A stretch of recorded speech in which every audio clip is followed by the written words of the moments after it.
Hi, everyone, and welcome to the first episode of the Code to Story podcast. This is an experiment with a new format for me, so please let me know what you think. As the first episode, I will record the first installment of my series Dreaming Systems. The episode is called Prologue on a Carpet. In the last months and years, I kept circling around a question that sits at the center of so much of my writing. Why do technical systems attract so much hope before they become ordinary, disappointing, coercive, or simply strange? I wrote something about it.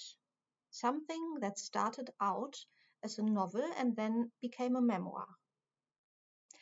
My answer begins not with AI or digital health or crypto or anything like that, but with a childhood memory, a television set, a robot, and the feeling that technology contained another world behind glass.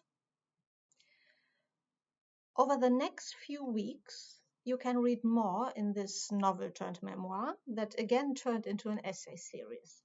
It will be posted on Code to Story on Substack. And now, here's the beginning. Prologue on a Carpet. When I was little, still a kindergarten child, my grandmother had a tube television. It was a substantial, monumental object. Although I never tried to lift it, I knew it had to be very heavy, at least a ton, heavier than the heaviest adult I knew. The television did not stand on a table or a sideboard. It had its own pedestal, glossy black, narrow in the middle, broad at the top and bottom, like Atlas carrying the world on his shoulders. And that was what this pedestal did. It carried the world.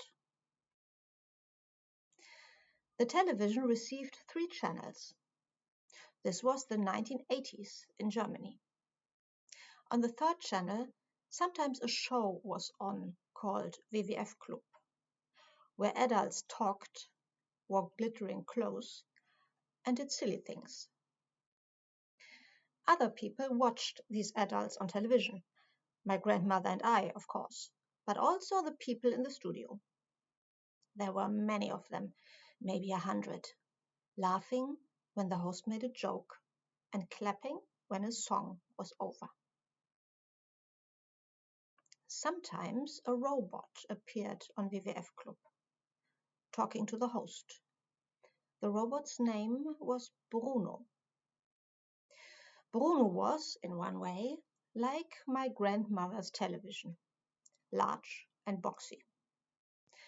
In another way, he was futuristic silver, not black and brown like the television.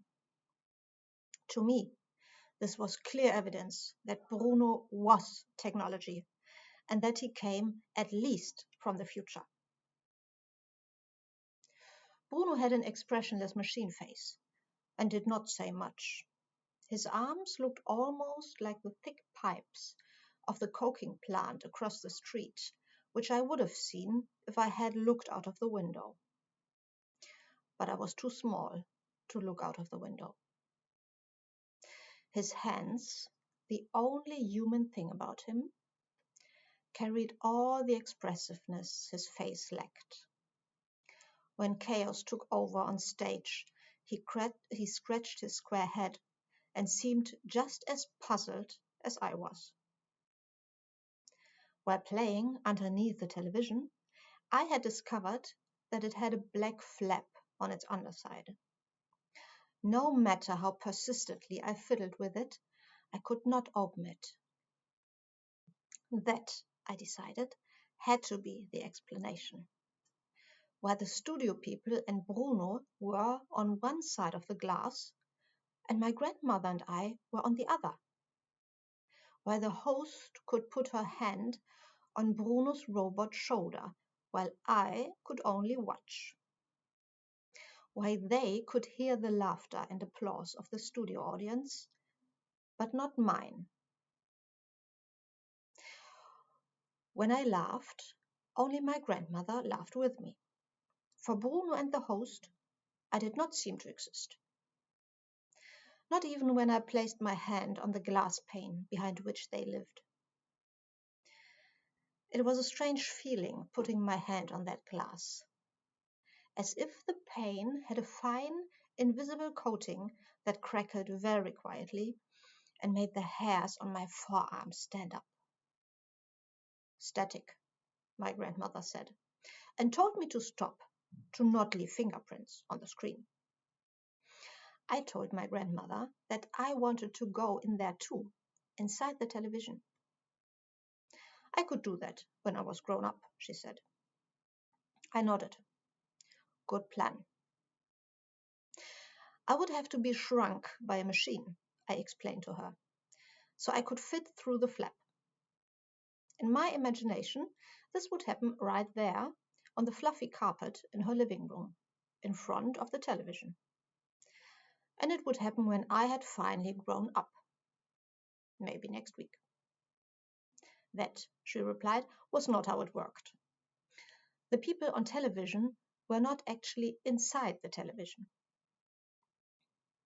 I found this absurd because I could see with my own eyes that the people were in there. If the glass had not been there, I could have touched them. But my grandmother contradicted me in such a reasonable tone, as adults so often did when they explained things. The content absurd, the delivery completely self-assured. Despite its obvious limits, the box of the television seemed to contain an entire world waiting to be explored. The flap that would not open only made it more alluring. Behind it, I was sure, there had to be at least as many secrets as in the ponds beside the railway line near my playground. Probably more. Bruno and the television are my first memory of technology. And even today, when I hear the word robot, an image flashes through my mind for a fraction of a second that looks suspiciously like Bruno. He lived in my grandmother's living room for a few years. And if the glass had not been so thick, he would have heard me laugh. That was the first installment of Dreaming Systems. Thank you for watching and for listening. And you can find more installments on my Substack, Code to Story, and hopefully soon in this podcast. Thank you.